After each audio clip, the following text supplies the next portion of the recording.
According to Platonic theory, every object has qualities that are essential and qualities that are accidental.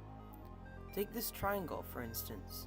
Its essential qualities are three-sidedness and two-dimensionality. This particular triangle happens to be white, but if it wasn't, it would still be a triangle. In a similar vein, the taxonomic class Mammalia has the essential qualities of hair, warm-bloodedness, and the possession of mammillary glands. This mammal, and this mammal, and this mammal are all mammals because they possess these qualities. When philosophers talk about the identity of an object, they mean what separates it from other members of its genus, its differentia. This definition leads us headfirst into problems of personal identity.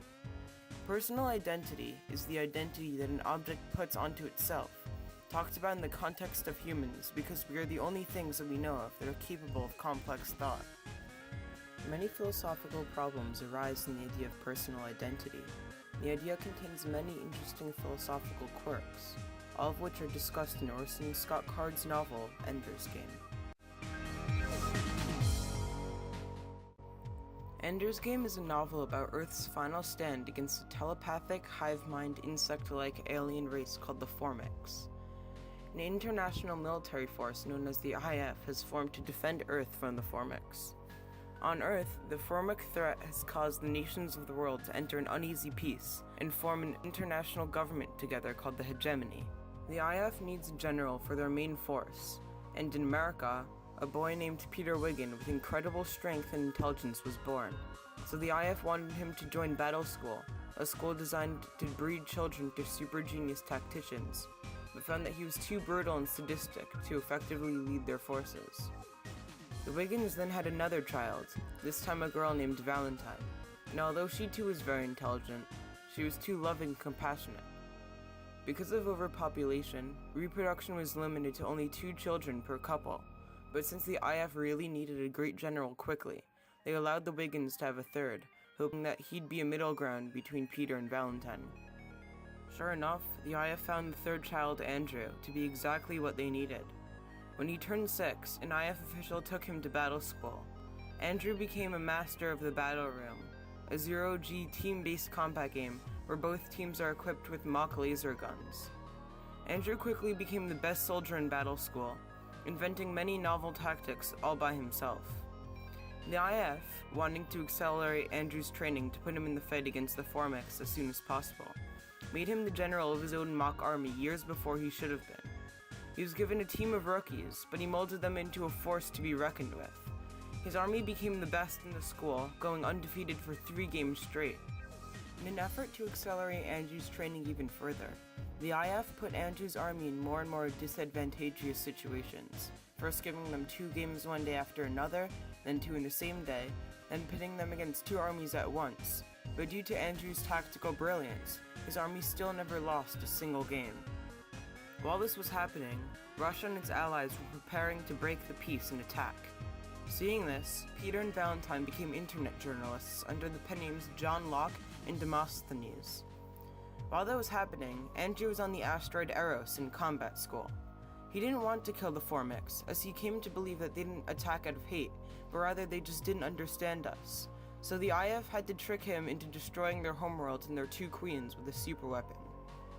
Upon hearing this, Russia geared up for war, but Peter, as Locke, got a peace treaty signed and got himself instituted as the dictator of the world. A movement was started to colonize the stars, and both Andrew and Valentine got on the first ship. On the planet they colonized, Andrew found the last remaining Formic, a baby queen, and the book ends with Andrew writing a history book of the Formic race under the pen name Speaker for the Dead, and vowing to help the queen restart the Formic race. The main theme of Ender's Game is identity, and it lays out many ideas about identity entirely through its characters and its races. The first and foremost idea is that of personal and public labels. A personal label is a label that an object puts onto itself, and a public label is a label that an object puts onto others. For instance, this triangle has the label Jeff put on it by me. The label Jeff is a public label because I put it onto the triangle. This cat, on the other hand, calls itself a rat eater. and thus the label of rat eater is a personal label. An interesting quirk of this definition is that a name lies at the junction between these two, originally being given to you by your parents, but later accepted as your own personal label.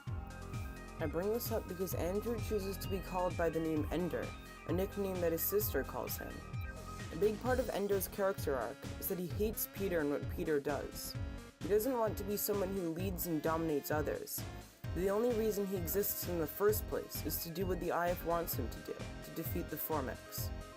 Ender spends much of the book with PTSD from his child years of being abused physically and emotionally by his brother, with his sister being the only loving voice in his life.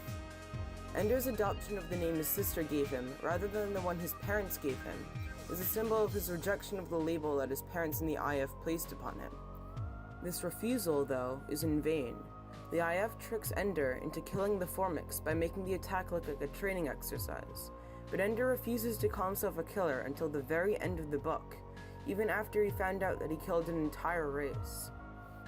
Ender's refusal to be labeled as a killer is the biggest focus of his character arc.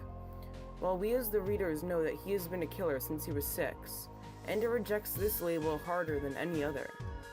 The label killer isn't a public label, no one is attaching it to him, and it certainly isn't a private label. With this label, the book is making the point that some labels are attached to a thing objectively. For instance, this tree is objectively brown, regardless of any personal or public labels that is attached to it.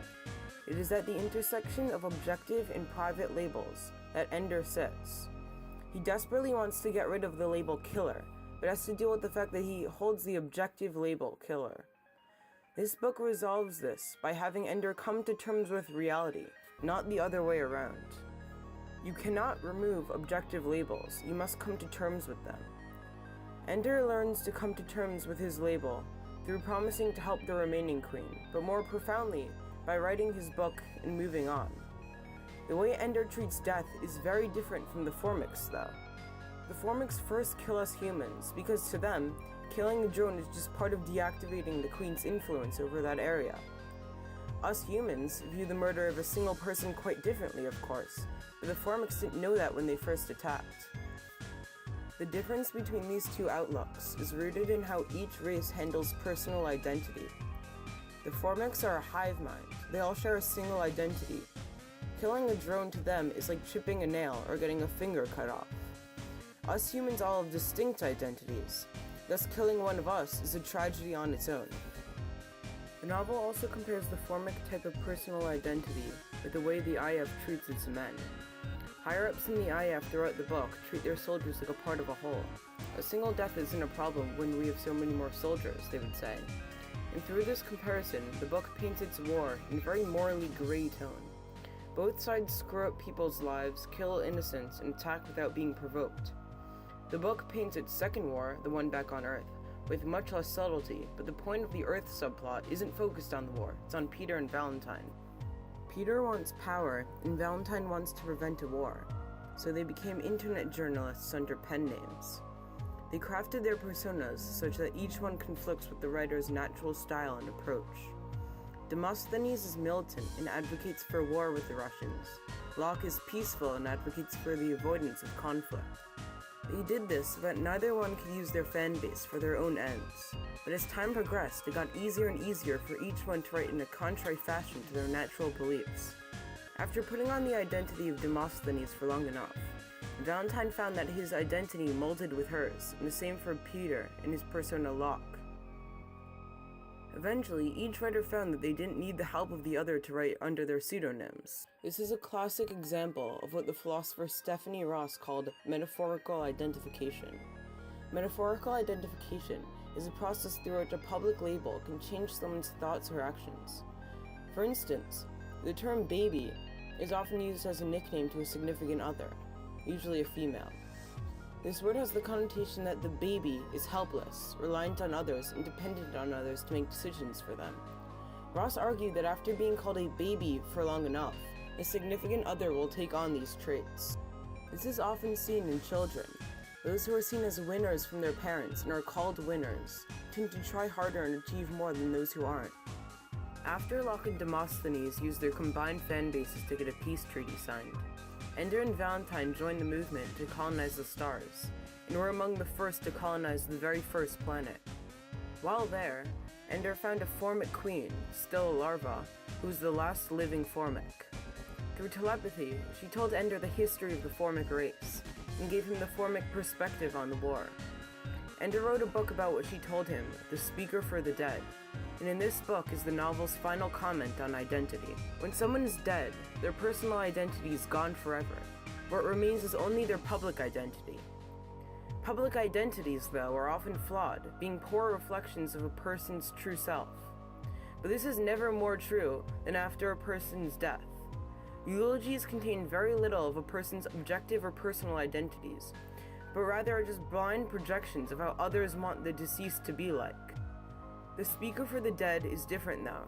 The book was not long, but in it was all the good and all the evil that the Hive Queen knew. The Speaker for the Dead was a eulogy that presented the Formics in a realistic light. These ideas of identity are important and personal, and Ender's Game paints these ideas in a nuanced and thorough manner. The novel is a masterpiece in modern literature, with grand themes and a well-crafted commentary on personal philosophical issues. It respects the reader's intelligence without being unfocused, and most of all, its ideas about titles and identity are rigorously explored, found in every facet of the book, and are important for us as beings and as people to understand.